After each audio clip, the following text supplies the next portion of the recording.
Hello students, relation functions में miscellaneous exercise हम solve कर रहे थे। लास्ट वीडियो में हमने क्वेश्चन नंबर 7 तक सॉल्व कर लिया था। इस वीडियो में हम क्वेश्चन नंबर 8 से स्टार्ट करेंगे। बट मैं आपको बता दूं बच्चों, जिन बच्चों को अभी तक इसके पहले के क्वेश्चंस नहीं आते हैं या रिलेशन फंक्शन नहीं समझ में आया, ये वीडियो आपको मिला है तो जाइए डिस्क्रिप्शन में लिंक दिया है, वहाँ क्लिक करिए, आपको पार्ट 1 से चीज़ें मिल जाएंगी या मिसलेनियस के सवाल इसके पहले वाले आपको जस्ट इसके पहले वाले वीडियो में मिल जाएंगे। ठीक है, तो आपको समझ में बहुत अच्छी तरीके से आएगा, इस बात की गारंटी है इस चैनल से, पक्का। हर चीज़ मैंने बहुत अच्छी तरीके से समझाई है। तो आइए स्टार्ट करते हैं हम क्वेश्चन नंबर 8 मिसलेनियस का। अब देखो, इस क्वेश्चन को पढ़ के बच्चे एकदम परेशान हो गए, समझ में नहीं आ रहा होगा कि क्या पूछा है। तो समझिए जरा इस क्वेश्चन को पहले। कह रहा है given a non empty set x, non empty set x कोई सेट है और वो नॉन एम्प्टी है, तो हमने एक्स एक सेट ले लिया। यहाँ पे मैं आपको ना एग्जाम्पल देता हुआ यहाँ पर चलूंगा।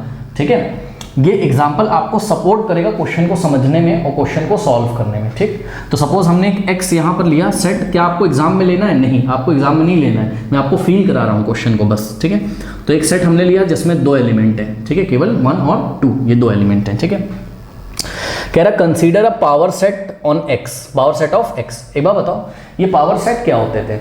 याद है क्लास 11 में? पावर सेट एक ऐसा सेट होता था, पावर सेट एक ऐसा सेट होता था जिसके एलिमेंट्स खुद ही सेट होते थे। ये देखिए यहाँ डेफिनेशन भी दी है, power set which is the set of all the subset of x. ठीक है, तो एक्स के जितने भी सबसेट होंगे पॉसिबल, उनका सेट अगर हम बनाएंगे तो उसी को हम क्या बोलेंगे?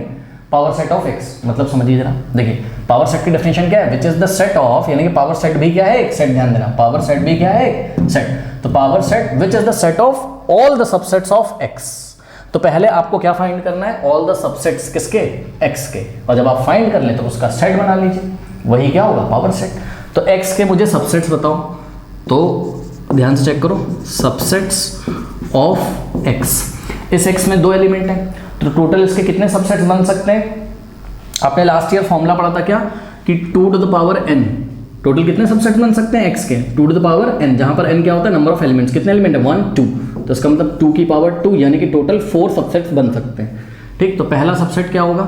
पहला सबसेट होगा इसका, पहले एक एक एलिमेंट लेके सबसेट बनाओ, तो ये सिंगलटन सेट। सिंगलटन सेट का अरे करली ब्रेसेस लगाना है ऐसे, मतलब हम सेट बना रहे हैं, आपको ये तो पता ही हुआ 11th क्लास में। ठीक, तो पहले सिंगलटन सेट बनाएंगे हम। सिंगलटन सेट मतलब जिसमें एक एलिमेंट आता है। ठीक है, तो एक एलिमेंट 1 हमने लिया और एक सेट बनाया, और दूसरा सबसेट, और ध्यान से चेक करो, ये जो सेट हमने बनाया this is the subset of what? X. ये जो सिंगलटन सेट है ये सबसेट है किसका? एक्स का, क्योंकि इसका हर एक एलिमेंट, एक ही तो एलिमेंट है, वो एक्स में आ रहा है। ठीक, इसी तरीके से दूसरा सबसेट ऑफ एक्स क्या बनेगा? एक सिंगलटन सेट जिसमें एलिमेंट 2 होगा, ये भी सबसेट है किसका? एक्स का। ठीक, तीसरा बनेगा, ये 2 एलिमेंट हम एक साथ ले लेंगे, क्योंकि हर सेट अपने आप का ही सबसेट होता है, यानी कि इस सेट को ही, यानी कि एक्स को ही ले लेंगे हम। ठीक है, अगर हम एक्स को ही ले लेंगे, ये एक्स ही है और एक्स खुद का ही क्या होता है? सबसेट होता है। ठीक, और फोर्थ, एक बहुत इंपॉर्टेंट, लास्ट ईयर आपने पढ़ा था क्लास 11th में, कि जो नल सेट होता है जिसको हम 5 से दिखाते हैं, null set is the subset of every set. Note कर लो अपनी कॉपी में, null set is the subset of every set. Null set हर सेट का सबसेट होता है। ठीक है, तो 5 is the subset of X. तो टोटल पॉसिबल यहाँ पे सबसेट 1 2 3 4 है। अब हमको क्या करना है? इन सबसेट्स की हेल्प से एक सेट बनाना है। चेक करिए, power set is what? It is the set of all the subsets of x. मतलब अगर हम यहाँ एक पावर सेट बनाएं तो पावर सेट ऑफ एक्स, अब देखो पावर सेट ऑफ एक्स भी एक सेट है, और सेट हम कैसे बनाते हैं? कर्ली ब्रेसेस ओपन करते हैं और कर्ली ब्रेसेस क्लोज करते हैं और इसके अंदर एलिमेंट्स लिखते हैं। बट इसके अंदर एलिमेंट्स क्या लिखने हैं? जो एक्स के क्या है? सबसेट है। तो ये रहा पहला, फिर कॉमा लगाएंगे, ये रहा दूसरा, फिर कॉमा लगाएंगे। ठीक है, ये रहा तीसरा, फिर कॉमा लगाएंगे, और फोर्थ क्या है? नल। और ये थोड़ी जगह बच गई तो हमने यहाँ कर्ली ब्रेसेस क्लोज कर दिया। This is the power set of what? Of set x. जानबूझ के हमने एक्स में 2 ही एलिमेंट लिए ताकि छोटे से चीज़ में ही हमको सब कुछ समझ में आएगा। हम 3 एलिमेंट लेते हैं, अब 2 की पावर 3 = 8 सबसेट बनाने पड़ते, टाइम कंज्यूम होता बेवजह, ऐसा कुछ करने से फ़ायदा हमारा नहीं है। ठीक है, अच्छा अब हम इस क्वेश्चन को आगे पढ़ते हैं। ये तो हमने यहाँ एग्जाम्पल लिया हुआ है साइड में। ठीक, कह रहा है कि define the relation R in P of X. बात समझो जरा, R in P of X, एक रिलेशन डिफाइन किया है इन्होंने, कौन से सेट पे? पी ऑफ एक्स पे। सुनो, रिलेशन किसी सेट पे डिफाइन होता है ना, रिलेशन किसी सेट पे डिफाइन होता है, तो यहां सेट क्या है? पावर सेट है। ये वाले सेट पे, यानी कि पी ऑफ एक्स पे रिलेशन डिफाइंड है। ठीक है, मतलब आप फील कर पा रहे हो, एक ऐसे सेट पे रिलेशन डिफाइन है जिस सेट के एलिमेंट्स खुद ही सेट हैं, जिस सेट के एलिमेंट्स, पावर सेट के एलिमेंट्स खुद ही सेट है। ये सिंगलटन सेट, ये सिंगलटन सेट, एक ये वाला सेट और एक नल सेट। यानी कि यहाँ पर जो रिलेशन होगा, ये भी आप प्लीज फील करिए यहाँ पे जो रिलेशन होगा वो कौन से सेट पे है, वो P ऑफ X पे है, यानी कि this relation maps from P of X to P of X। इसका क्या मतलब है कि this relation is the subset of P of X cross P of X। P of X cross relation is the subset of what, A cross A होता था, अब A set की जगह क्या है यहाँ P of X, P of X cross P of X। क्या आप फील कर सकते हो, क्या आप फील कर सकते हो? फील आपको करना ही पड़ेगा। देखिए अगर मैं आपसे बताऊं कि P ऑफ देखिए थोड़ा सा जगह यहाँ पे बच नहीं रही है, कहाँ पे बताऊं, यहाँ पे देखिए जरा, P of X cross P of X, ये कैसा सेट होगा, सोचो ये कैसा सेट होगा? P ऑफ X का P ऑफ X के साथ क्रॉस लगा सकते हो? हाँ लगाना पड़ेगा। कैसे? पहले ये वाला सेट आएगा इसी सेट के साथ, इसी का इसके साथ, फिर इसका 2 के साथ, फिर इस मतलब इसका दूसरे सेट के साथ, इसका दूसरे सेट का, ऐसे क्रॉस करोगे तो 1 का 1 के साथ, यानी कि हमारा पहला एलिमेंट आएगा ऐसा। ये देखो ये पहला एलिमेंट है, मतलब कि P of X cross P of X को ऐसे ऑर्डर्ड पेयर बिलोंग कर रहे हैं जिन ऑर्डर्ड पेयर के जो एलिमेंट्स है ना, पहला और दूसरा, जैसे A कॉमा B होते थे ना, आपको याद है ना, A कॉमा B आता था किसमें, A क्रॉस A में, ऐसा कुछ आता था ना, याद होगा आपको। A क्रॉस A में क्या आता था, A कॉमा B, मतलब 1,2 ऐसे कुछ आता था। तो यहाँ पे तो एलिमेंट आपको दिखाई पड़ते थे, बट यहाँ पे भी देखिए ये वाला ब्रैकेट तो हमने ऐसे ही लगाया है ऑर्डर्ड पेयर के लिए, और ये जो ऑर्डर्ड पेयर है अंदर, मतलब जो एलिमेंट्स आ रहे हैं A और B, वो खुद ही सेट है। ठीक, और क्या आएगा इसमें, फील करो, इसमें आएगा फिर ये वाले सेट का हम इसके साथ लेंगे पेयर, अब मैं नहीं ले रहा हूँ, अब आप खुद फील कर लीजिए। फिर इसका इसके साथ लेंगे, फिर इसका इसके साथ लेंगे, सबको ऐसे नॉर्मल ब्रैकेट में बंद करेंगे। फिर बारी आएगी इसकी 2 की, 2 को इसके साथ लेंगे, फिर 2 को 2 के साथ लेंगे, फिर 2 को इसके साथ लेंगे, फिर 2 को इसके साथ लेंगे। इस तरीके से करते करते अंदर कितने एलिमेंट्स आएंगे, टोटल अंदर 16 एलिमेंट्स आ जाएंगे। तो इस सेट में ऐसे करके एलिमेंट्स आ जाएंगे। ठीक, तो सुनो, आपको पता है क्या, relation is the subset of P of X cross P of X। इसका मतलब मैं इतनी देर से यही फील कराना चाहता हूँ आपको कि रिलेशन जो होगा उसमें भी एलिमेंट्स कैसे आएंगे, ऐसे ही एलिमेंट्स आएंगे। ये जो रिलेशन होगा इसमें भी ऐसे ही एलिमेंट्स आएंगे। कैसे? ये ऐसे करके, यानी कि ऐसे एलिमेंट्स आएंगे जिनके ऑर्डर पेयर खुद ही सेट्स होंगे, जिनके ऑर्डर पेयर खुद ही सेट होंगे। तो इन जनरल फॉर्म मैं अगर आपको बताना चाहूँ तो क्या मैं आपसे ऐसे नहीं बोल सकता हूँ कि रिलेशन में जो एलिमेंट्स आएंगे वो खुद ही क्या होंगे, सेट होंगे। और सेट को हम किससे दिखाते हैं, कैपिटल लेटर से। ठीक है, तो यहाँ पे कोई सेट होगा और कॉमा यहाँ पे कोई सेट होगा, तो ये जो दो सेट्स हैं इनको हम किससे दिखाएंगे, कैपिटल लेटर्स से। ठीक है, तो हम बोलेंगे कि रिलेशन में A कॉमा B आएगा, ये भी सेट है और ये भी सेट है सच दैट कि ये जो A और B हैं, ये जो A और B हैं, ये दोनों ही बिलोंग करेंगे किसको, ये दोनों ही बिलोंग करेंगे पावर सेट ऑफ X को। क्योंकि A और B कहाँ से आए होंगे, पावर सेट ऑफ X से। क्योंकि जब आपने P of X cross P of X निकाला, ठीक है, तो ये जो A और B आते हैं, A B किसको बिलोंग कर रहा है, P ऑफ X को, और B भी किसको बिलोंग कर रहा है, P ऑफ X को। तो A और B दोनों ही सेट बिलोंग करेंगे किसको, पावर सेट ऑफ X को। क्योंकि पावर सेट ऑफ X के एलिमेंट्स क्या थे, खुद ही सेट थे। बात समझ में आई? तो ये आपको थोड़ा सा फील करना है। अब आपका क्वेश्चन बन जाएगा। अब देखिए, पढ़िए क्या कहता है, समझ में आया? कुछ ऐसा रिलेशन है यहाँ पे। तो क्वेश्चन कहता है कि रिलेशन P ऑफ X पे इस तरीके से डिफाइंड है। कैसे? For subsets A B in P of X, for subsets A and B in P of X, मतलब P ऑफ X से अगर हम कोई सबसेट उठाएं, A और B सबसेट है, ये A और B किसके सबसेट हैं, X के। ये आप प्लीज ध्यान दीजिएगा, क्योंकि पता है P ऑफ X में आता कौन है, P ऑफ X में आता कौन है, P ऑफ X में X के सबसेट ही तो आते हैं। तो ये जो A और B की इन्होंने बात करी है ना एक्चुअल में, तो ये A और B, मैं कहीं पे नोट लगा दे रहा हूँ, थोड़ा सा प्लीज इस पे फोकस करिएगा कि ये जो A और B हैं, ये जो एलिमेंट्स हैं, these are what, subsets of X। A comma B in P of X उन्होंने इसलिए बोला है क्योंकि X के जितने भी सबसेट हैं वो P ऑफ X में आते हैं, पावर सेट ऑफ X में आते हैं। तो कह रहा है कि A रिलेट्स विद B, मतलब A सेट जो है वो B से तभी रिलेट करेगा। A और B कौन है, A और B X के सबसेट है। ठीक, A और B तभी रिलेशन में होंगे, मतलब रिलेशन वाले सेट में तभी होंगे if and only if when A is the subset of B। मतलब समझो। इस एग्जांपल की हेल्प से मैं आपको बताता हूं कि क्या मैं रिलेशन वाले सेट में इसको रख सकता हूं, ध्यान से चेक करना।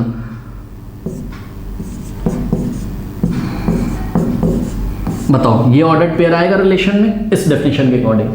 देखो, ये रहा आपका A और ये रहा B, ये रहा सेट A और ये रहा set B। A relates with B when A is the subset of B, मतलब पहला जो सेट है वो दूसरे का, ऑर्डर्ड पेयर में पहला जो सेट है वो दूसरे का सबसेट होना चाहिए, और कोई भी सेट अपने का ही तो सबसेट होता है। हाँ, तो ये एलिमेंट तो आएगा। क्या ये एलिमेंट आएगा रिलेशन में? सुनो स्टूडेंट्स, क्या ये एलिमेंट आएगा? बताओ मुझे। ये एलिमेंट रिलेशन में नहीं आएगा, क्योंकि ये जो पहला वाला सेट है this is not the subset of दूसरा वाला, बिकॉज पहले वाले सेट में क्या है 1 है और दूसरे वाले सेट में तो 1 है ही नहीं, ठीक है। तो ये इसका सबसेट नहीं है, इसलिए ये वाला एलिमेंट रिलेशन में नहीं आएगा। क्या ये वाला element P of x cross P of x में आएगा? हाँ आएगा, क्योंकि जब आपने क्रॉस निकाला था तो ऐसे एलिमेंट आपको मिल जाएंगे, लेकिन आपको रिलेशन में वही एलिमेंट रखने हैं कि जो इस कंडीशन को सेटिस्फाई करते हो कि पहला वाला set is the subset of दूसरा, तभी ए और बी मतलब दो सेट आपस में रिलेशन में होंगे, अदरवाइज वो रिलेशन में नहीं होंगे। इस रूल को फॉलो करना चाहिए, ठीक है, बहुत बढ़िया। अब सुनो, आप मुझे बताओ कि क्या ऐसा एलिमेंट आएगा यहां पर? ये देखिए, ये वाला ऑर्डर्ड पेयर रिलेशन में आएगा? यस आएगा। क्यों? क्योंकि पहला वाला इज द सबसेट ऑफ दूसरा वाला, पहला सेट दूसरे का सबसेट है।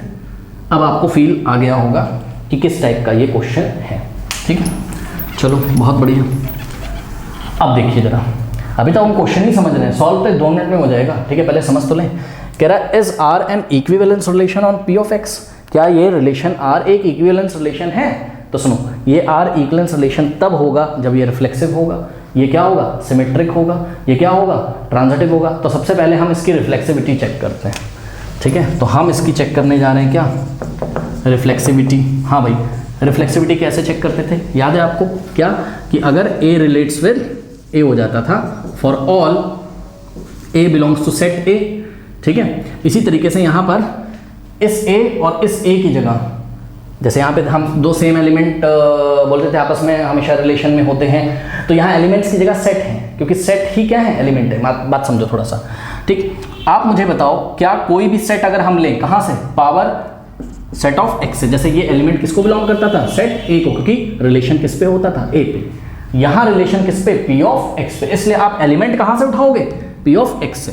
तो लेट हमने कोई एलिमेंट उठाया कहाँ से? पी ऑफ एक्स से, लेकिन पी ऑफ एक्स का जो एलिमेंट है वो खुद ही सेट है, और सेट को आप कैपिटल लेटर से दिखाते हो, यानी कि let A belongs to P of X. हमने कोई सेट सेलेक्ट किया which belongs to what? P of X. अब सुनिए, हमको पता है कि every set is the subset of itself, मतलब A is the subset of what? A का ही तो, यार कोई भी सेट अपने आप का क्या होगा? सबसेट होगा।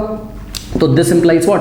कि ये वाला सेट इसके साथ क्या है? रिलेशन में। बताओ, पहला सेट दूसरे के साथ तब रिलेशन में होता था जब पहला दूसरे का सबसेट होता था, यही रूल दिया हुआ है। तो ये ए सेट अपने आप का ही तो सबसेट है, इसका मतलब ए रिलेट कर जाएगा किसके साथ? ए के साथ। तो आपने क्या दी? फॉर ऑल जितने भी आप पी ऑफ एक्स से ए वाले सेट सेलेक्ट करोगे, ठीक है, उन सभी ए के लिए ए से रिलेट करेगा, क्योंकि वो इस रिलेशन को फॉलो कर रहा है। किसको? कि पहला इज द सबसेट ऑफ दूसरा वाला, ठीक है। बात समझ में आई? Hence this is a reflexive relation, ठीक है। तो ये रिफ्लेक्सिव तो हो गया, रिफ्लेक्सिव के लिए तो ये पास हो गया, कोई डाउट है? अब देखिए, बात करते हैं कि ये सिमेट्रिक है कि नहीं है, ठीक है। इसकी सिमेट्री चेक करिए। देखिए, सिमेट्री चेक करने के लिए मैं आपको याद दिला दूं एक बार फिर से। आप क्या करते थे? आपका कोई रिलेशन होता था किस पे? किसी सेट ए पे, ठीक है। तो रिलेशन आपका होता था सेट ए पे, रिलेशन ऑन सेट ए होता था। तो आप क्या करते थे? आप सेट ए से 3 एलिमेंट चूज करते थे, 2 एलिमेंट चूज करते थे। क्या? ए और B belongs to set A. और आप क्या करते थे कि आप बोलते थे कि if A relates with B implies B relates with A, ठीक है। If A relates with B implies B relates with A. अगर ऐसा हो जाता था तो वो सिमेट्रिक हो जाता था। याद है, हम भी यहाँ पर यही करेंगे। यहाँ रिलेशन कहाँ, किस पे? रिलेशन ऑन ए नहीं है, यहाँ relation of P of x है। यानी कि आपको 2 एलिमेंट कहाँ से चूज करने पड़ेंगे? इस पी ऑफ एक्स। ये तो यार एग्जांपल दिया था तुम्हें समझाने के लिए, क्वेश्चन तो यहाँ सॉल्व कर रहे हैं, ठीक है। तो लेट हमने 2 एलिमेंट लिए पी ऑफ एक्स से, तो लेट एक सेट हमने ए लिया जो बिलोंग करता है किसको? पी ऑफ एक्स को, एंड दूसरा एलिमेंट बी है जो खुद ही एक सेट होगा, ये बिलोंग करेगा किसको? पी ऑफ एक्स को। तो 2 एलिमेंट हमने पी ऑफ एक्स से उठा लिए, ठीक है, बहुत बढ़िया। और हम ये बोल के चलते थे, और अगर ऐसा आ जाता था तो वो सिमेट्रिक होता था, अदरवाइज नहीं। तो हम बोल के चलेंगे इफ व्हाट, मतलब हम ये अज्यूम करके चल रहे हैं कि पहला वाला दूसरे से रिलेट करता है, मतलब लेट अस से, या if A is in relation with B, A is in relation with B, ये हम मान के चल रहे हैं कि ए बी से रिलेट करता है। अच्छा एक बात बताओ, जब तुमने मान ही लिया है कि ए बी से रिलेट करता है तो ए और बी इस रूल को फॉलो करते होंगे, मतलब दिस इंप्लाइज व्हाट कि A is the subset of B, A is the subset of B. ठीक, अब एक बात बताओ भाई, ये किसने कह दिया कि अगर ए बी का सबसेट है तो बी ए का भी सबसेट होगा? ऐसा जरूरी तो नहीं है। ए अगर बी का सबसेट है तो बी ए का सबसेट तभी होगा जब ए और बी आपस में इक्वल होंगे, लेकिन हमने यहाँ दो अनइक्वल सेट उठाए हैं, मतलब ए एक अलग सेट है और बी एक अलग सेट है। ठीक है, तो A is the subset of B, this does not imply, this does not imply, ये इस बात को नहीं बताता है कि B is the subset of A. ठीक, hence it is not necessary that B is the subset of A. ठीक, आप यहां पे सभी देख सकते हो, ध्यान से चेक करो। अगर हम इस सेट को उठाएं, ठीक, तो ये सेट इसका तो सबसेट है बट ये इसका सबसेट नहीं है, this set is not the subset of this. तो यही बात हमने यहां पर करी। अगर हम दो सेट ए और बी उठाएं तो ए बी का अगर सबसेट, जरूरी नहीं कि बी ए का भी सबसेट होगा। अब एक बात बताओ, बी अगर ए का सबसेट नहीं है तो दिस इंप्लाइज व्हाट कि B does not relates with A, B A के साथ रिलेशन में नहीं है। क्यों? क्योंकि पहला वाला is not the subset of दूसरा वाला, पहला वाला दूसरे का सबसेट नहीं है। तो आप लेके क्या चले थे बताइए? आप लेके चले थे क्या कि ए रिलेट्स विद बी, लेकिन उसकी हेल्प से नहीं आ पाया क्या बी रिलेट्स विद ए, ये नहीं आ पाया, hence it is not symmetric. तो hence it is not symmetric. वैसे तो इसको आगे करने की जरूरत नहीं है क्योंकि उन्होंने हमसे क्वेश्चन में पूछा था कि क्या ये इक्विवेलेंस है कि नहीं है। अब जब ये सिमेट्रिक ही नहीं है तो इक्विवेलेंस तो होगा नहीं, मतलब इसकी ट्रांसिटिविटी चेक करने की जरूरत नहीं है। फिर भी मैं आपको इसकी ट्रांसिटिविटी अभी चेक करके दिखा रहा हूँ, इसलिए क्योंकि मान लो यही क्वेश्चन एग्जाम में आ गया कि चेक वेदर इट इज, कुछ भी आ गया कि दिखाओ ये रिफ्लेक्सिव है बट ये सिमेट्रिक नहीं है, ठीक है, और ये ट्रांजिटिव है, ऐसा करके आ गया, तो इसकी अब हम चेक करेंगे ट्रांसिटिविटी। ये इक्विवेलेंस तो नहीं है, ठीक है, क्योंकि ये सिमेट्रिक नहीं है। अब देखिए स्टूडेंट, ट्रांसिटिविटी के लिए अगर कोई रिलेशन होता था ऑन सेट ए, तो आप क्या करते थे, इस सेट ए में से तीन एलिमेंट चूज करते थे, A B C belongs to set A, और आप A relates with B and B relates with C लेके चलते थे, और इसकी हेल्प से इफ ऐसा आप लेके चलते थे और इसकी हेल्प से अगर क्या आ जाए, this implies A relates with C, तो ये क्या होता था, ये ट्रांजिटिव होता था। ठीक इसी तरीके से हम भी यहाँ तीन एलिमेंट चूज करेंगे, लेकिन वो जो एलिमेंट्स होंगे वो सेट्स होंगे। तो लेट तीन हमने सेट चूज किए, लेट तीन सेट है, ए बी और सी, तीन सेट चूज किए, और ये तीनों ही सेट किसको बिलोंग करते हैं, उस सेट को बिलोंग करते हैं जिस सेट पे रिलेशन है, किस सेट पे, पी ऑफ एक्स पे। तो लेट अस से ये तीन set A B C belongs to, ये कैपिटल सी है क्योंकि सेट्स को हम कैपिटल लेटर से दिखाते हैं, ओके। तो let these three sets belongs to the power set of X, okay. अब हम ये मान के चलेंगे क्या कि if A relates with B and B relates with C, ये हम लेके चल रहे हैं, ठीक है। इसको बी आर सी मत पढ़ लेना, बी रिलेट्स विद सी है, इसका मतलब समझ रहे हो ना कि ए कॉमा बी बिलोंग्स, इसका क्या मतलब है, इसका मतलब है कि ये दोनों सेट किसको बिलोंग करते हैं, रिलेशन को बिलोंग करते हैं, ठीक है। तो बात समझो जरा, दोनों सेट कह रहा हूँ, सॉरी, दोनों सेट की हेल्प से अगर हम ऑर्डर्ड पेयर बना लें, और इसी तरीके से अगर यहाँ पे हम दोनों सेट की हेल्प से अगर ऑर्डर पेयर बना लें, मैंने आपको बताया था रिलेशन में जो ऑर्डर पेयर आ रहे हैं वो खुद ही सेट है, पर इसको हमने इस तरीके से लिख दिया तो हमारे लिए आसान हो गया।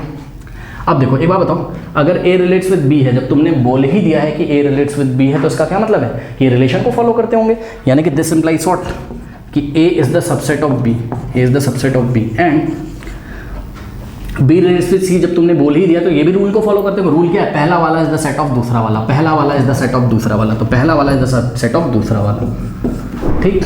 अब देखो एक बात बताओ भाई, अगर ए बी का सबसेट है और बी अगर सी का सबसेट है तो पक्का ए सी का भी सबसेट होगा कि नहीं होगा, बताओ। बहुत सिंपल सी बात है यार, तीन सेट आप ले लो यहाँ पे, जैसे कि ये रहा ए और ये रहा आपका यहाँ पे मैं लेता हूँ तीन सेट, कौन कौन से, एक तो मैंने नल सेट लिया यहाँ से, पावर सेट में से नल सेट, ठीक। अब ध्यान से चेक करो कि null set is the subset of this singleton set and this singleton set is the subset of what 1, 2, तो is the subset of B and B is the subset of C, तो पक्का A is the subset of what C। हालांकि ये ज़्यादा अच्छा example नहीं कि null set तो सबका सबसेट होता है, फिर भी आप खुद दिमाग लगाओ, A अगर B का सबसेट है, B अगर C का सबसेट है, क्योंकि A के हर एक एलिमेंट B में और B का हर एक एलिमेंट C में, तो पक्का A के हर एक एलिमेंट C में होंगे, इसका मतलब A is the subset of C। इतना तो आप क्लास 11 में पढ़े होंगे। तो दिस इंप्लाइज व्हाट कि A और C भी क्या है, रिलेशन में, तो इसका मतलब A रिलेट्स विद C। हाँ भाई, लेके क्या चले थे, A relates with B and B relates with C, आ क्या गया, A relates with C. This implies what, the relation R on P of X is also transitive, या ट्रांजिटिव ऑल्सो, जो भी हो इंग्लिश आप ठीक कर लीजिएगा। तो ये ट्रांजिटिव भी है, ठीक है। तो अब हम फाइनल एक लाइन लिखेंगे कि this function is reflexive, this function is sorry this relation is reflexive, transitive but not symmetric, hence this is not an equivalence relation, क्योंकि इक्विवेलेंस रिलेशन वो होता है जो रिफ्लेक्सिव भी हो, सिमेट्रिक भी हो और ट्रांजिटिव भी हो, ठीक है। कर लीजिए क्वेश्चन नंबर 10। वैसे तो इस क्वेश्चन में सोचने के लिए बहुत कुछ है, ठीक है, बट मैं आपको सोचने के लिए राज़ी नहीं करूंगा यहाँ पे, क्योंकि जिनको परम्यूटेशन अच्छे से पढ़ा हो, जो कि आप क्लास 11 में नहीं पढ़ के आते हो अच्छे से, ठीक है, परम्यूटेशन कॉम्बिनेशन, तो जिन्होंने पढ़ा होगा वही समझ सकते हैं, ठीक है। तो रादर देन इसमें डीपली जाने के, क्योंकि वीडियोस फिर बहुत और भी लंबी हो जाएगा, ठीक है, हम इसको डायरेक्ट डिस्कस करते हैं। देखो कभी भी आपको सेट दिया हो, ठीक है, और उस सेट से उसी सेट पे अगर आपको पूछा जाए कि कितने ऑन्टो फंक्शन होंगे, ठीक, उस सेट से उसी सेट पे, यानी कि कोई फंक्शन है वो मैप कर रहा है कहाँ से कहाँ, या कोई सेट खुद से ही मैप कर रहा है, मतलब सपोज ए से ही मैप कर रहा है, ठीक है, तो कितने ऑन्टो फंक्शन बनेंगे, इसका डायरेक्ट फॉर्मूला होता है क्या, n फैक्टोरियल, जहाँ पर n क्या होता है, total number of elements in the given set. तो इस सेट में कितने एलिमेंट्स हैं, n, इसलिए total number of onto functions क्या होंगे यहाँ पर, n फैक्टोरियल। बस this is the final answer, ऐसे ही आप एग्जाम में करके आएंगे, ठीक है। क्वेश्चन नंबर 11, बट उससे पहले बता दूं क्वेश्चन नंबर 9 मैंने इसलिए छोड़ दिया बिकॉज वो बाइनरी ऑपरेशन पे बेस्ड है, तो जब बाइनरी ऑपरेशन पढ़ाया जाएगा तो उस क्वेश्चन को मिसलेनियस में हम कवर करेंगे, ठीक है। वो बाइनरी ऑपरेशन सिलेबस में नहीं है इस साल, आपको पता है। कह रहा है कि लेट एस एक सेट दिया है, इसमें 3 एलिमेंट है, टी एक सेट दिया है, कह रहा find F inverse of the following function F map from S to T. तो कोई फंक्शन एफ, इस बार फंक्शन का नाम कैपिटल एफ रख दिया, तो क्या हुआ, कुछ भी रख दो यार, ये एस से कहाँ मैप कर रहा है, टी पे, मतलब इसकी डोमेन क्या है, ऐसा कोडोमेन क्या है, टी है। तो ये पार्ट 1 दिया है, इसका इन्वर्स निकालना है, और पार्ट 2 इसका इन्वर्स निकालना है। और इन्वर्स कब निकल सकता है, जब इन्वर्स एग्जिस्ट करता हो, मतलब अगर फंक्शन क्या हो, 1 हो और ऑन्टो, मतलब फंक्शन अगर बाइजेक्टिव होगा तभी तो वो इन्वर्टेबल होगा। तो पहले चेक करते हैं कि 1 और ऑन्टो है कि नहीं है, ठीक। तो ध्यान से चेक करिए, इसकी मैपिंग करते हैं। फंक्शन ये s और ये t, ये फंक्शन है, हम पहले वाले फंक्शन की बात कर रहे हैं। s में एलिमेंट है a b c, तो ध्यान से चेक करिए, यहाँ पर आपके पास f ऑफ a कितना आ रहा है, मतलब इस फंक्शन में इनपुट आप a देते हो तो आउटपुट क्या मिलता है, 3। फिर f ऑफ b कितना आ रहा है, f ऑफ b 2 आ रहा है। फिर f ऑफ c कितना आ रहा है, 1 आ रहा है, ठीक, यानी कि a b c, a input देने पे आउटपुट 3, b इनपुट देने पे आउटपुट 2 और c इनपुट देने पे आउटपुट क्या आएगा, 1 आ रहा है, ठीक है ना, बात समझ में आई। तो ये हो गया।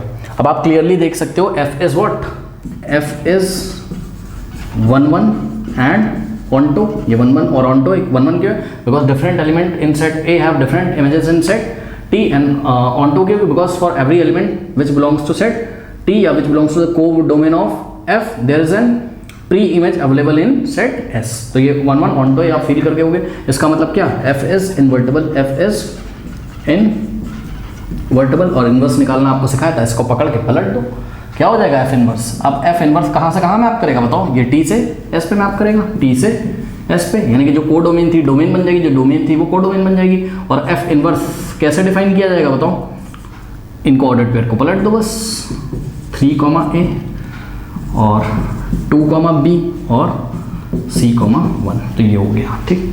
बात करते हैं पार्ट 2 की, ठीक। पार्ट 2 की अगर हम मैपिंग करें तो यहाँ पे फंक्शन में s से t पे मैप कर रहा है फंक्शन a b c, और यहाँ 1 2 3, ध्यान से चेक करिए, a इनपुट देने पे क्या आ रहा है, 2 आ रहा है, ठीक, b पे 1 आ रहा है, और c पे फिर से 1 आ रहा है, c पे फिर से 1 आ रहा है, ठीक है। तो क्लियरली आप देख सकते हो क्या, ये तो मैनी 1 हो गया, ये क्या हो गया, मैनी 1 हो गया, और ये ऑन्टो भी नहीं होगी, 3 के लिए कोई यहाँ पे ऐसा एलिमेंट नहीं है जिसकी इमेज क्या हो, 3 हो, बात समझ में आई। तो नॉट 1 1, कारण दे सकते हो आप क्या, क्योंकि f ऑफ b भी 1 है और f ऑफ c भी 1 है, तो f of b is equal to f of c which is equal to what 1, hence not 1 1, बस नॉट 1 1 बोल के काम खत्म। अब जब 1 1 ही नहीं है तो बाइजेक्टिव कहाँ से होगा, तो नॉट बाइजेक्टिव। अगर बाइजेक्टिव नहीं है, ऑन्टो भी चेक करने की जरूरत नहीं है, अब बाइजेक्टिव नहीं है तो नॉट इन्वर्टेबल, नॉट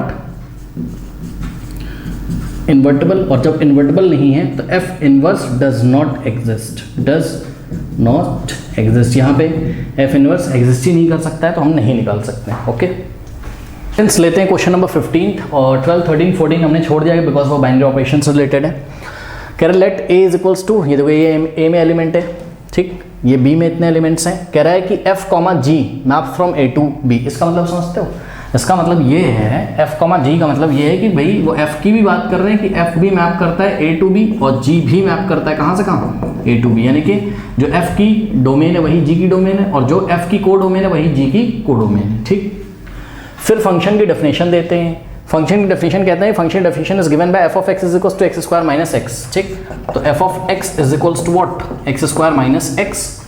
और ये जो एक्स हम लेंगे एज अ इनपुट, ऑब्वियसली ये एफ की डोमेन से लेंगे, इसलिए इन्होंने x बिलोंग्स टू क्या बोला है, सेट ए, क्योंकि फंक्शन f कहाँ से कहाँ मैप कर रहा है, a से b, इसलिए x इसको बिलोंग करता होगा, सेट a को, डोमेन ऑफ f। और इसी तरीके से इन्होंने हमको डेफिनेशन दी है किसकी, g ऑफ x की। तो g ऑफ x की जो डेफिनेशन है वो हमारे पास 2 into modulus of x minus half. ये ऑब्वियसली g की भी डोमेन क्या होगी, सेट a, इसलिए जितने भी x हम लेंगे वो किसको बिलोंग करेंगे, सेट a को, ऐसा इन्होंने बोला है। कह रहा are F and G equal, क्या ये दोनों फंक्शन इक्वल है? तो सुनो बच्चों, दो फंक्शंस इक्वल तब होंगे जब वो सेम काम कर रहे होंगे। सेम काम करने का मतलब ये है कि सेम इनपुट देके वो आउटपुट भी सेम दे रहे होंगे। तो इस बात को हम इस तरीके से दिखाएंगे, यहाँ हमने एक स्टेटमेंट लिखा है, आपकी बुक में हिंट भी लिखा हुआ है कि if F of A is equal to G of A आ जाए for what, for all small A belongs to set A. मतलब हम एफ और जी की डोमेन से जितने भी स्मॉल ए उठाएं, जितने भी स्मॉल ए को मतलब ये सारे एलिमेंट्स उठाएं, और हम हर बार चेक करेगा कि F of A is equal to F of F of A is equal to G of A आ रहा है कि नहीं आ रहा है। अगर आ रहा होगा तो ये फंक्शन क्या होंगे, दोनों आपस में इक्वल, अदरवाइज नहीं होंगे, ठीक। तो चलो अब चेक करते हैं, एक एक करके चेक करते हैं। तो फर्स्ट टाइम हम चेक करेंगे किसके लिए, हम चेक करेंगे ये देखो ये स्मॉल ए किसको बिलोंग कर रहा है, ये सेट को बिलोंग कर रहा है ना। तो ए की वैल्यू, स्मॉल ए की वैल्यू हम -1 लेंगे, यानी कि हम एफ ऑफ -1 निकालेंगे और फिर हम जी ऑफ -1 निकालेंगे, चेक करेंगे क्या दोनों इक्वल आ रहे हैं कि नहीं। तो एफ ऑफ -1 कैसे निकालोगे, इस एफ ऑफ एक्स में जहाँ जहाँ एक्स आ रहा है वहाँ -1 रखोगे तो -1 का स्क्वायर +1 हो जाएगा, और माइनस एक्स की जगह -1 रखोगे तो माइनस माइनस क्या हो जाएगा, प्लस हो जाएगा, ठीक। तो आंसर कितना आ गया, 2 आ गया।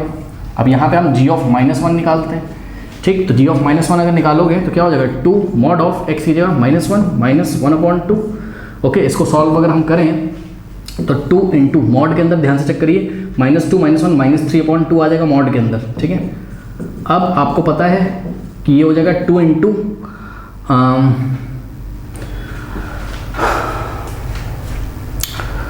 Okay, let me check it कि फंक्शन हमने सही कॉपी किया है कि नहीं किया है। This is question number, yes obviously इसमें फंक्शन में आगे -1 भी लिखा हुआ है, तभी तो प्रॉब्लम हो रहा है। यहाँ आगे -1 भी लिखा है, ठीक। तो mod of x minus half -1 भी आ गए, ठीक। तो इसको हम सॉल्व अगर करें फिर से फ्रेश, तो देखिए जरा, तो ये हो जाएगा आपके पास क्या, 2 इंटू मॉड ऑफ, अंदर क्या हो जाएगा -1 और -1/2 -3/2 हो जाएगा, और मॉड के बाहर माइनस भी है, ठीक। अगर आप इसको सॉल्व करोगे तो आपको क्या मिलेगा, 2 इंटू, ध्यान दो, mod of any negative quantity, answer क्या आएगा, पॉजिटिव क्वांटिटी, ठीक है। बिकॉज मॉड ऑफ आपने डिफिनेशन पढ़ी थी ना, मॉड हमेशा क्या देता है, पॉजिटिव देता है। क्यों, क्योंकि अगर अंदर नेगेटिव है तो जो भी आंसर आएगा वो अंदर वाले के आगे माइनस लगा के आएगा। तो अंदर वाला -3/2 है तो उसके आगे माइनस लगा दोगे तो प्लस हो जाएगा। पढ़ा था ना आपने कि मॉड ऑफ x क्या आता है, -x, कब, जब x > 0, यानी कि x नेगेटिव हो तो -x आता है आंसर, x नहीं आता है। तो इसका भी माइनस आएगा जो अंदर है, तो इसका अगर माइनस करोगे तो प्लस ही तो हो जाएगा, ठीक। ये अब 2 से 2 गया, 3 - 1 2। तो आप क्लियरली देख सकते हो क्या कि f of -1 is equals to what, g of -1। जो f ऑफ -1 था वही g ऑफ -1 है, क्या है, 2। ओके, तो ये हो गया। अब हम सेकंड चेक करेंगे, जब हम स्मॉल a की वैल्यू कितनी लेंगे, 0, तो f ऑफ 0 चेक करते हैं। f of 0 is equals to क्या हो जाएगा, 0 का स्क्वायर 0, 0 - 0 0 आ जाएगा ये, ठीक। और g ऑफ 0 अगर हम चेक करें तो क्या हो जाएगा, 2 into mod of 0 - half, -half हो जाएगा ये, और -1 is equals to 2 into -half का मॉड हाफ, -1, 2 से 2 गया, 1 - 1 0। तो क्लियरली आप देख सकते हो क्या कि f of 0 is equals to what, g of 0 is equals to what, 0।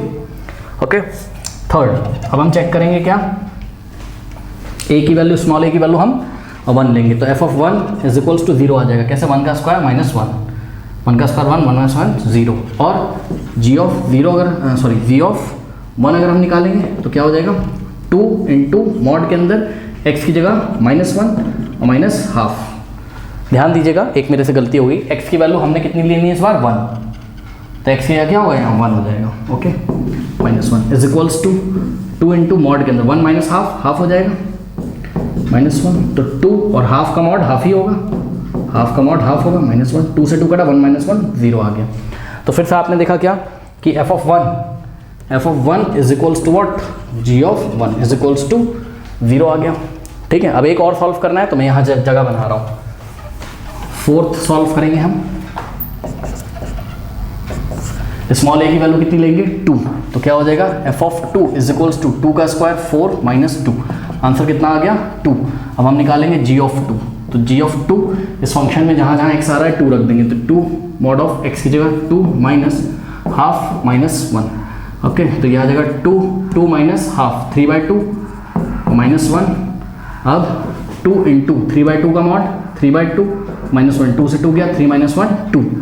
तो आपने क्या देखा कि f of 2 is equals to what, is equals to g of 2। तो फाइनली अब आप लाइन लिखोगे, क्या आंसर में आप लाइन लिखोगे clearly f of a is equals to g of a for all small a belongs to set a, hence f and g are equal functions, okay. तो देखिए स्टूडेंट्स, क्वेश्चन नंबर 16 कह रहा है कि एक सेट A दिया हुआ है, तो the number of relations containing 1,2 and 1,3, ऐसा हम एग्जांपल में क्वेश्चन कर चुके हैं, which are reflexive and symmetric but not transitive. Okay, मतलब कि हमको एक रिलेशन R निकालना है कौन से सेट पे, A पे, तो हमको पता है कि relation is the subset of what, A cross A, मतलब हम जो रिलेशन बनाएंगे उसको, उसके जो एलिमेंट्स होंगे वो कहाँ से आएंगे, A क्रॉस A से ही आएंगे, इसलिए हमने A क्रॉस A पहले ही बना लिया। तो A क्रॉस A हमने यहाँ पे पहले ही निकाल लिया, आप भी निकाल सकते हो कार्टेशियन प्रोडक्ट। ठीक, तो आपको एक ऐसा रिलेशन बनाना है, आपको ऐसे रिलेशंस बनाने हैं जिसमें शर्त क्या है कि 1,2 आता हो और 1,3 भी आता हो।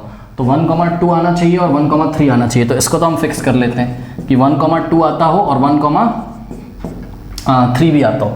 ठीक है, इसको हमने फिक्स कर लिया। कह रहा है कि रिफ्लेक्सिव भी होना चाहिए, सिमेट्रिक भी होना चाहिए। बड़ा बढ़िया भाई, रिफ्लेक्सिव भी होना चाहिए और सिमेट्रिक। तो आप उसको रिफ्लेक्सिव करते हैं। रिफ्लेक्सिव कैसे होगा, जब A का हर एक एलिमेंट खुद से रिलेटेड है, यानी कि 1,1 आता होगा, 2,2 आता होगा और 3,3 आता होगा। ठीक है, तो रिफ्लेक्सिव तो हो गया। क्या ये सिमेट्रिक है, नहीं। तो सिमेट्रिक बनाने के लिए हमको 1,2 का उल्टा यानी कि 2,1 जबरदस्ती इसमें ऐड करना पड़ेगा और 1,3 का उल्टा 3,1 हमको इसमें ऐड करना पड़ेगा। तो 1,1 गया, 2,2 गया, 3,3 गया, 1,3 तो पहले ही डाल चुके थे, 1,2 और 1,2 का उल्टा और 1,3 और 1,3 का उल्टा। ठीक, ये चीज़।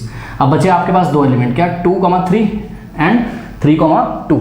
ठीक, बट अभी तो आप क्या देख रहे हो, अभी ये जो रिलेशन है आपका दिखाई पड़ रहा है जो आपको, तो ये रिलेशन क्या क्या है, रिफ्लेक्सिव तो है, क्लियरली आप दिखाई पड़ रहा है आपको। ठीक है, 1,1 है, 2,2 है, 3,3 है। क्या ये सिमेट्रिक है, हाँ ये सिमेट्रिक भी है। क्यों, क्योंकि 1,2 बिलोंग्स टू रिलेशन एंड इसका उल्टा 2,1 ऑल्सो बिलोंग्स टू रिलेशन। इसी तरीके से 1,3 belongs to relation and 3,1 belongs to relation. समझ में? तो ये रिफ्लेक्सिव तो था ही और ये इसकी वजह से सिमेट्रिक भी हो गया। बहुत बढ़िया। क्या ये ट्रांजिटिव है, चेक करो। क्या ये रिफ्लेक्सिव है, सिमेट्रिक, बट ये ट्रांजिटिव नहीं है। क्यों? क्योंकि देखिए 3,1 बिलोंग्स टू रिलेशन है, 3,1 बिलोंग्स टू रिलेशन है एंड 1,2 बिलोंग्स टू रिलेशन है। तो ध्यान से करो, ये क्या कर रहा है, ये A, B belongs to relation आ रहा है, B, C belongs to relation आ रहा है, बट A, C नहीं है, मतलब 3,2 नहीं है, but 3,2 does not belongs to what, relation, है ना। चेक करो, यहाँ 3,2 नहीं है, इसलिए क्या है, ये नॉट ट्रांजिटिव है। ठीक, तो एक रिलेशन तो हम बना पाए जो इस कंडीशन को सेटिस्फाई करता हो कि जिसमें 1,2 हो, 1,3 हो और जो रिफ्लेक्सिव हो, जो सिमेट्रिक हो, बट जो ट्रांजिटिव ना हो। एक आ गया, एक रिलेशन तो आ गया। इन्होंने ऑप्शन दिए 1, 2, 3, 4, तो और देखते हैं और भी कोई रिलेशन बन पाता है। अब ध्यान दीजिए, आपके पास यहाँ दो ही एलिमेंट बचे हैं। कौन कौन से?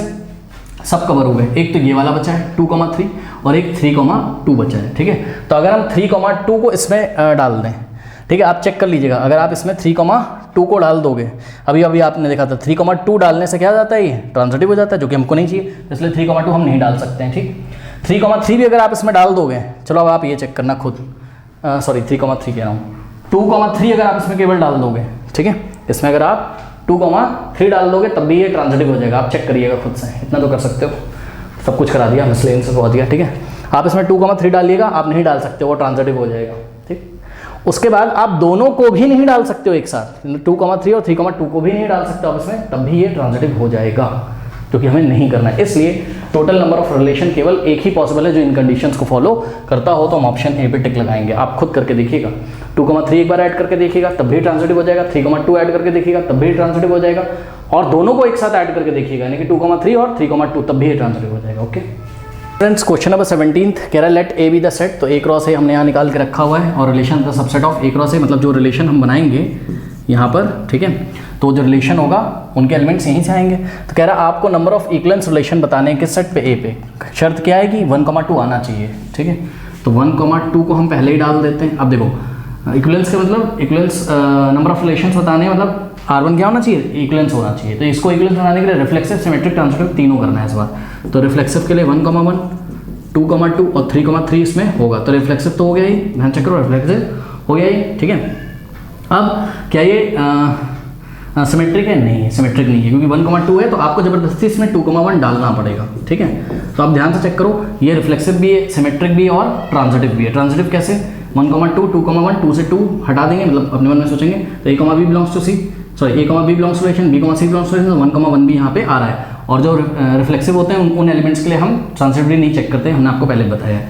तो ये रिफ्लेक्सिव भी है, ध्यान से चेक करो, ये सिमेट्रिक भी है, और ये क्या है, ट्रांजिटिव भी है, ये ट्रांजिटिव भी है। तो कौन कौन से एलिमेंट कवर हो गए? 1,1, 2,2, 3,3, बचा क्या, और क्या कवर हो गया? 1,2 कवर हो गया, और इसका उल्टा 2,1 कवर हो गया।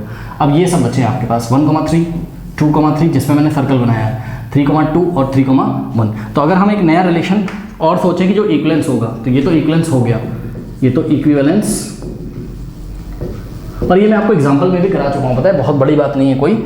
जो नेक्स्ट रिलेशन हम बनाएंगे वो यूनिवर्सल रिलेशन ही होगा। क्या होगा वो?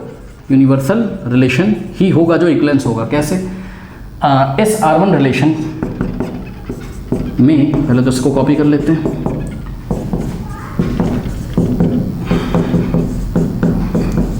ठीक है। तो इस R1 रिलेशन में अगर आपने बचा हुआ कोई भी एलिमेंट डाला, लेट अस से आपने 2,3 डाला, अगर आपने 3 डाला, तो पता है आपको 2,3 जैसे ही आपने डाला, तो इसको सिमेट्रिक बनाने के लिए आपको मजबूरन 2,3 डालने के बाद आपको 3,2 डालना ही पड़ेगा, ठीक है। अब सुनो, जब आपने 2,3 डाला और 3,2 डाला, ठीक है, तो इसकी ट्रांजिटिविटी डिस्टर्ब हो जाएगी।